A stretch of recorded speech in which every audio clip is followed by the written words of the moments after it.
Hello guys, പുതിയൊരു വീഡിയോയിലേക്ക് അപ്പോൾ ഇന്നത്തെ നമ്മുടെ വീഡിയോ എന്ന് വെച്ചാൽ ഗൈസ് പുട്ടിയയെ ഒഡീഷ FC റിലീസ് ചെയ്യാൻ പോകാമെന്നാണ് ഇപ്പം വരുന്ന അപ്ഡേറ്റ്.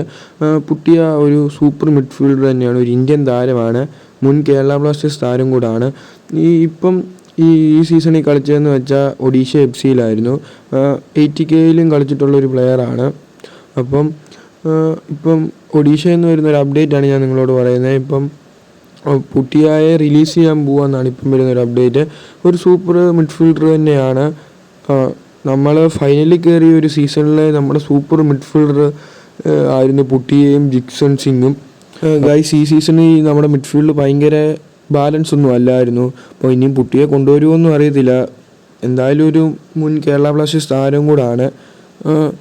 ഇപ്പോൾ ഒഡീഷ കളയാൻ പോകാമെന്നാണ് ഇപ്പം വരുന്നൊരു അപ്ഡേറ്റ്. എന്തായാലും വന്നു കഴിഞ്ഞാൽ ഒരു നല്ല സൈനിങ് തന്നെയാണ്.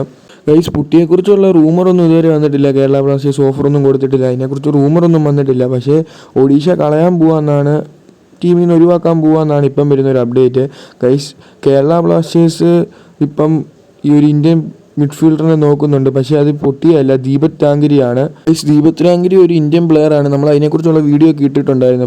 ഇപ്പം അപ്ഡേറ്റ് വരുന്നതെന്ന് വെച്ചാൽ ദീപക് ടാങ്കരിയെ സ്വന്തമാക്കാനാണ്. ഒരു ഇന്ത്യൻ മിഡ്ഫീൽഡറും കൂടാണ്, മോഹൻ ബഗാൻ താരം കൂടാണ്. അപ്പോൾ ഇതിനെക്കുറിച്ചുള്ള നിങ്ങളുടെ അഭിപ്രായമൊക്കെ എന്തായാലും ഒന്ന് താഴെ കമൻറ്റ് ചെയ്യണം. Thanks for watching. Bye guys.